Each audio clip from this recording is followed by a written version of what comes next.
अस्सलाम वालेकुम। आज 20 जुलाई 2025 है। असिस्टेंट डायरेक्टर एएसएफ का थर्ड बैच का पेपर मॉर्निंग टाइम मुनक्कद हुआ है और जो फोर्थ बैच का पेपर है वो इवनिंग टाइम हुआ है। इसके टोटल 4 बैचेस थे। कल 2 हुए हैं, 19 जुलाई को इसकी 2 शिफ्टें थी और 2 आज थी। तो ये टोटल 4 शिफ्टों में ये पेपर मुनक्कद हुआ है जो कि एफपीएससी ले रहा है। तो इसको आज अभी इसका एनालिसिस करते हैं। फर्स्ट एमसीक्यू जो पूछा गया था ये था कि NATO summit 2025 held in. NATO की 2025 की जो समिट है वो कहाँ पर हुई? वो ह्यूज नेदरलैंड में हुई और 2024 की यूएसओ में हुई थी। नेटो क्या है? North Atlantic Treaty Organization. ये एक मिलिट्री अलायंस है जो कि 1949 में ये फाउंड हुई। इसके 32 मेंबर्स हैं। लास्ट कंट्री जो है ना वो स्वीडन था जिसने इसको ज्वाइन किया। Next G7 summit 2025 was held इन।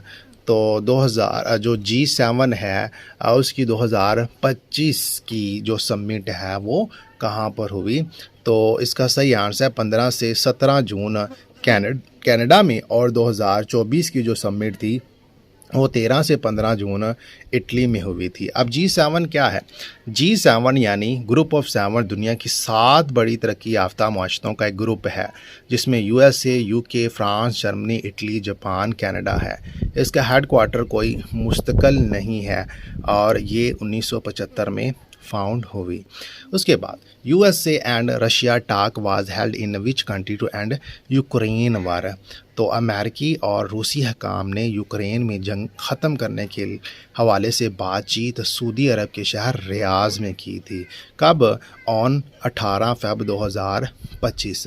तो अमेरिका की तरफ से उनके secretary of state Marco Rubio थे और रशिया की तरफ से उनके फॉरेन मिनिस्टर सर्जे लिवोव थे।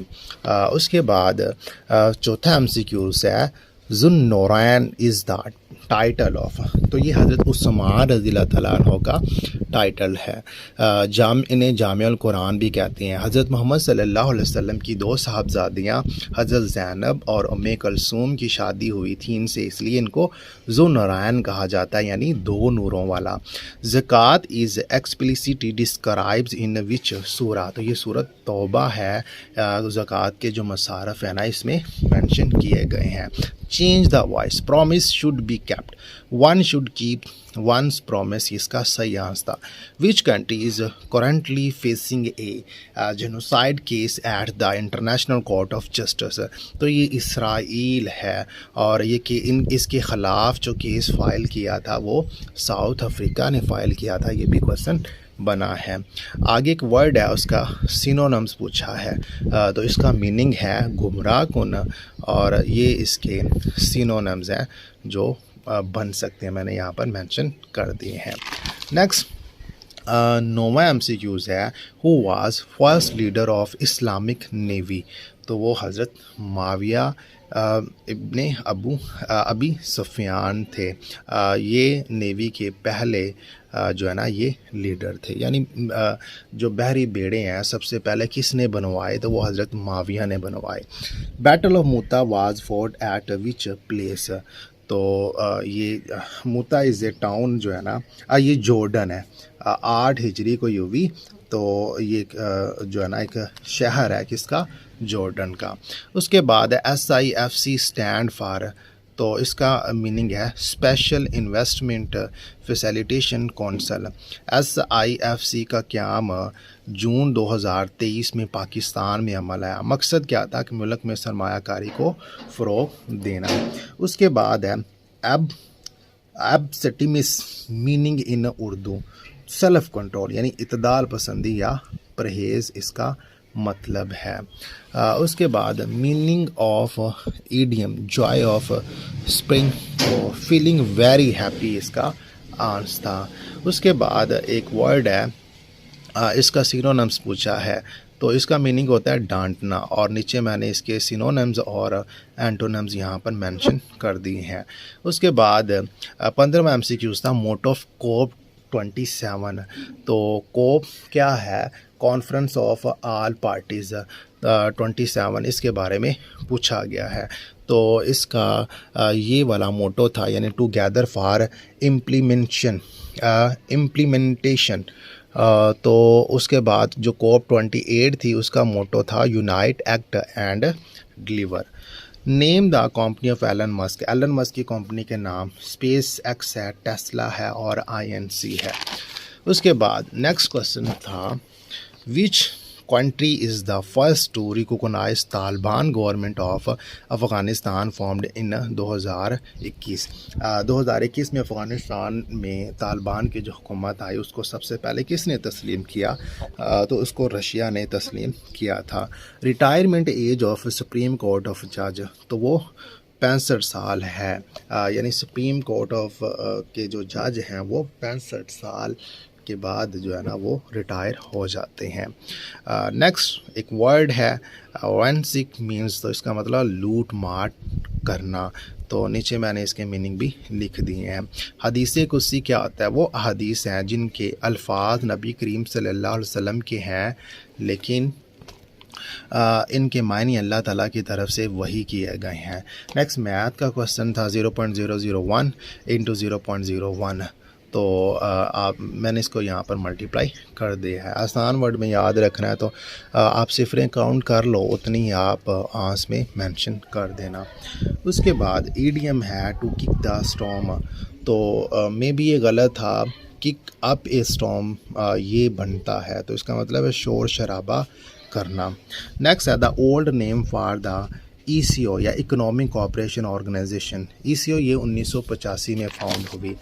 ये पहले RCD थी, रीजनल कोऑपरेशन फॉर डेवलपमेंट थी, जो कि 1964 में वजूद में आई। इसके फाउंडर जो मेंबर थे वो 3 थे, पाकिस्तान, ईरान और तुर्की। ईरान के कैपिटल तेहरान में इसका सदर दफ्तर था।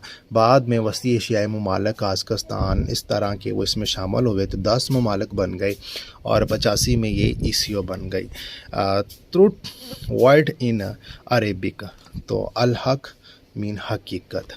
विच two country are fighting in horn of Africa, तो इथियोपिया और सोमालिया है। Ceasefire between Pakistan and TTP was sign in 2021 और 2022, ये इसका सही आंसर था। Next two in which year 1 unit was created, तो 14 अक्टूबर 1955 इसका सही आंसर है। सिकंदर मिर्ज़ा की सरबराही में इसे नाफज कर दिया गया और 31 जुलाई 1970 को इसको बाद में ख़त्म कर दिया गया था। अब 1 यूनिट क्या है? 1 यूनिट एक इंतज़ामी स्कीम थी जिसके तहत पाकिस्तान के तमाम मगरबी सूबों को मिलाकर 1955 मगरबी पाकिस्तान बनाया गया, ताकि मशरक़ी पाकिस्तान और मगरबी पाकिस्तान की आबादी में क्या रहे? तवाज़न कायम रहे। उसके बाद मैथ का क्वेश्चन है, इसकी स्टेटमेंट है, तो इसका आंसर 25 ईयर था। तो मैंने इसे सॉल्व भी किया।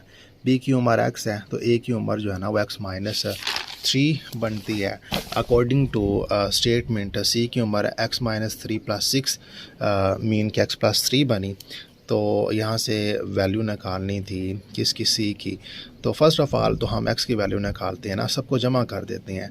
तो सबको जमा करेंगे तो ये 3x आएगा, तो वो किसके इक्वल है? वो 66 के इक्वल है। तो x की वैल्यू निकालेंगे तो वो 22 आएगा। फिर आपने C निकालनी है, तो C में इस x की जगह पर आप C पुट करोगे तो आपके पास 25 ईयर बन जाएगा। उसके बाद superior court of Pakistan, Pakistan का जो सुपीरियर कोर्ट है वो सुप्रीम कोर्ट ऑफ पाकिस्तान है। Which of the following country opposed Pakistanis membership in the United nation at the time of independence, तो एक ही कंट्री था जिसने अपोज किया था, वो अफ़गानिस्तान था पाकिस्तान की मेंबरशिप को। If 6 man take 15 hours to complete job, how many hours will 10 man take to complete the same job. तो इसको मैंने यहाँ पर सॉल्व किया है। मैन और टाइम इनके दरमियान में इनवर्स रेशो है, तो एरो के निशान कुछ इस तरह होंगे। तो इनको सॉल्व करेंगे तो इसका जवाब एक्स यानी 9 आवर्स आता है। Who wrote the book?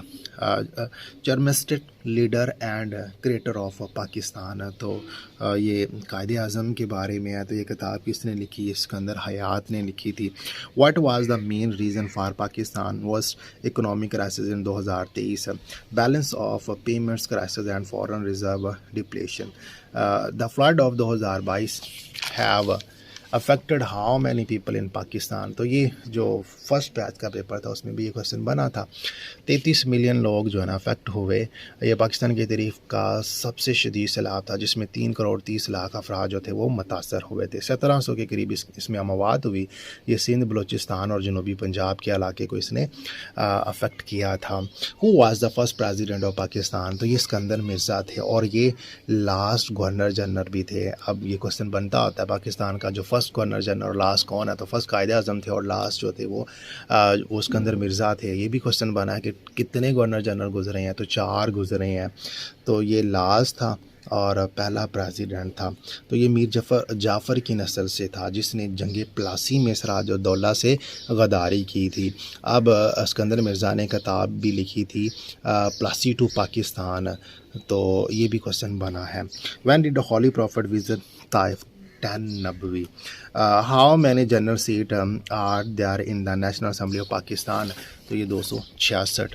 After how many year did Pakistan host the ICC event again? तो 2025 में ही ये इवेंट हुआ ICC चैम्पियन ट्रॉफी। तो ये 28 साल बाद।